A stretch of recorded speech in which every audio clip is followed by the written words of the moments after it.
Hello, welcome back to our lesson number 18.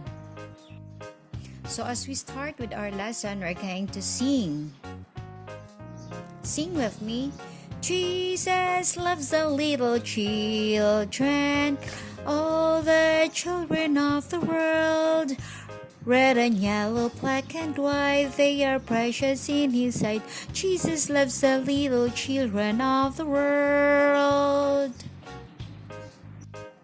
Okay, as we continue, we're going to pray. God is in my head, God is in my eyes, God is in my mouth, God is in my everything. Amen. Lord Jesus, we ask for wisdom as we have our lesson. Please forgive us our sins and please be with us. In Jesus' name I pray. Amen. Okay. We're going to continue memorizing our Bible passage. Repeat after me. The earth is the Lord's and the fullness thereof, the world and they that dwell therein. For He hath founded it upon the seas and established it upon the flood. Who shall ascend into the hill of the Lord, and who shall stand in His holy place? He that hath a clean hands and a pure heart, who hath not lifted up his soul unto vanity, nor sworn deceitfully. The earth is the Lord's, and the fullness thereof, the world and they that dwell therein. For He hath founded it upon the seas, and established it upon the flood. Who shall ascend into the hill of the Lord, and who shall stand in His holy place? He that hath a clean hands and a pure heart, who hath not lifted up his soul unto vanity, nor sworn deceitfully. Okay, one more time. The earth is the Lord's, and the fullness thereof, the world and they that dwell therein.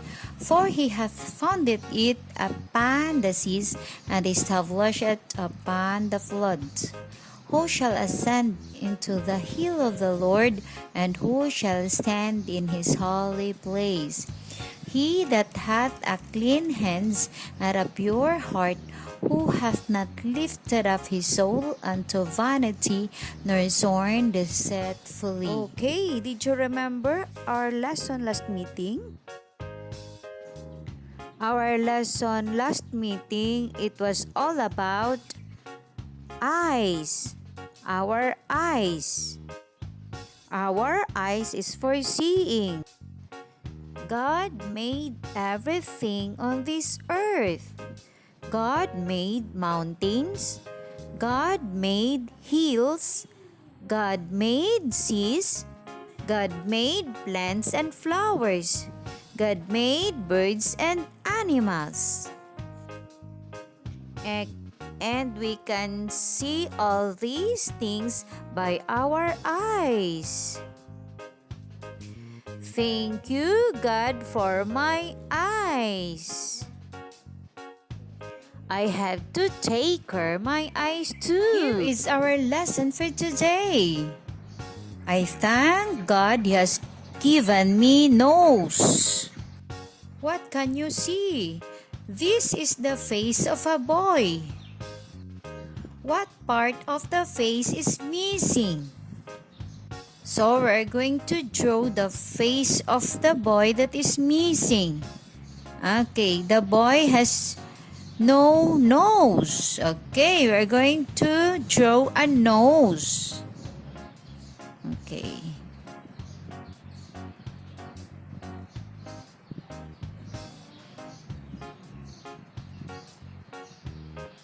A boy has a nose now. Now we're going to draw a nose.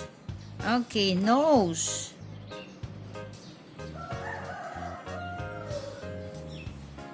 Our nose has two holes in it.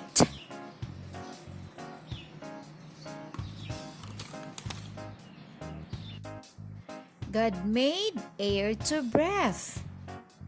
I have my nose to breathe a fresh air. I can breathe by my nose.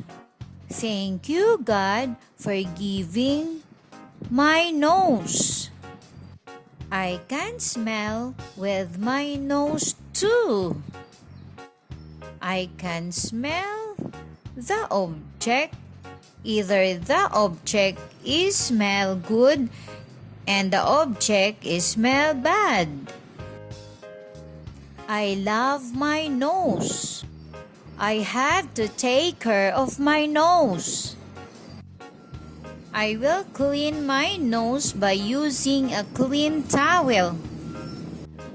I will cover my nose when I sneeze.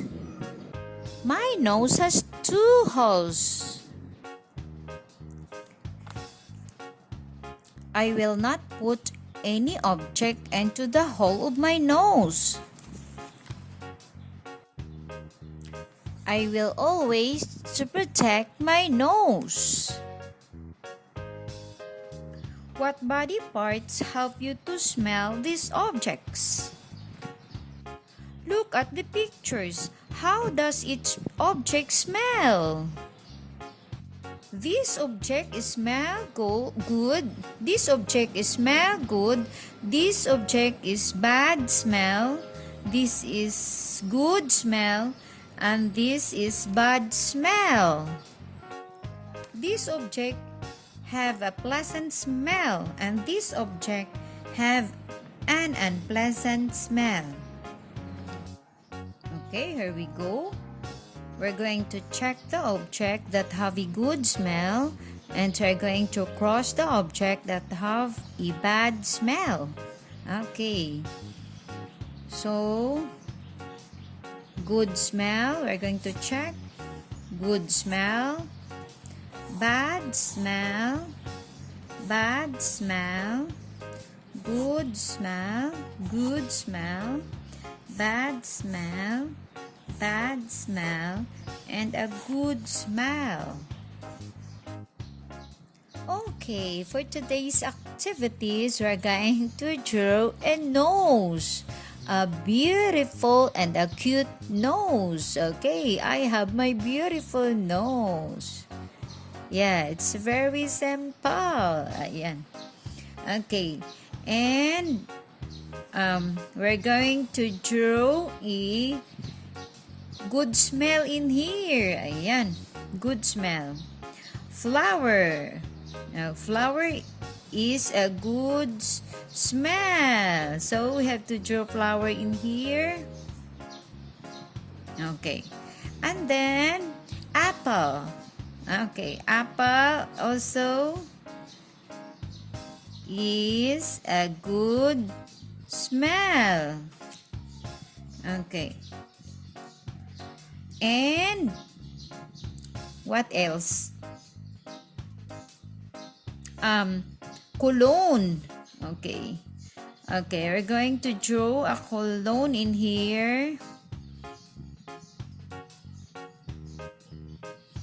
Cologne. Okay, yes. Perfume. Okay. Perfume, it is also of very good smell. Perfume. Okay. So, for next page here, okay, we're going to draw a nose again. Nose. My beautiful nose. Okay, have 2 holes here. Okay. Nose. And we're going to draw a bad smell. Like for example, smoke. Okay. So this is a smoke. Okay. Smoke just like this. Smoke just like this. Smoke. Okay.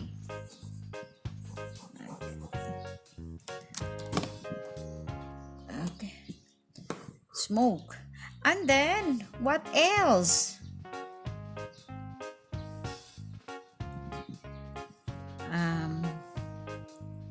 Trash can.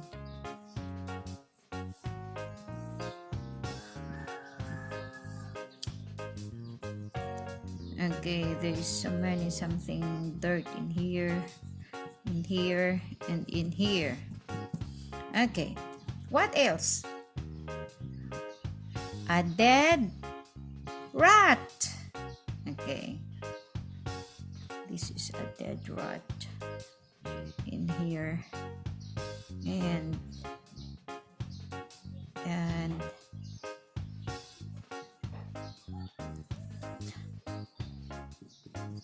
dead bad smell. Okay. Yay, very good. So this time we're going to check our assignment last meeting. Okay. The parts of our body. Oh, not yet check, oh. So we're going to check this and put a label in here. Ayan. Check. And put stars in here. This is a teacher sign here and a parent sign here. Very good. Ayan. So, for our assignment next meeting, okay, do not forget to draw a nose just like this. Oh, draw a nose. Okay. Nose is very important part of our body, because if we have no nose, we cannot smell the object, whether it is a bad smell or whether it is good smell. Okay, so for our next assignment, you have to draw nose. Okay, and then you have to draw here. Okay, draw here at the left side here.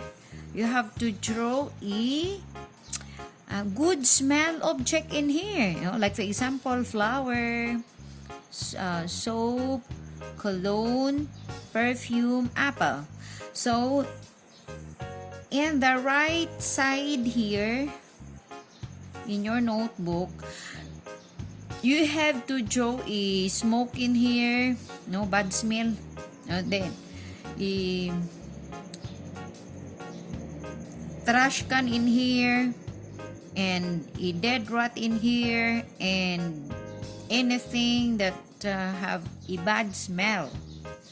Okay, yes. Okay. That's all, and thank you for watching. Bye. See you again.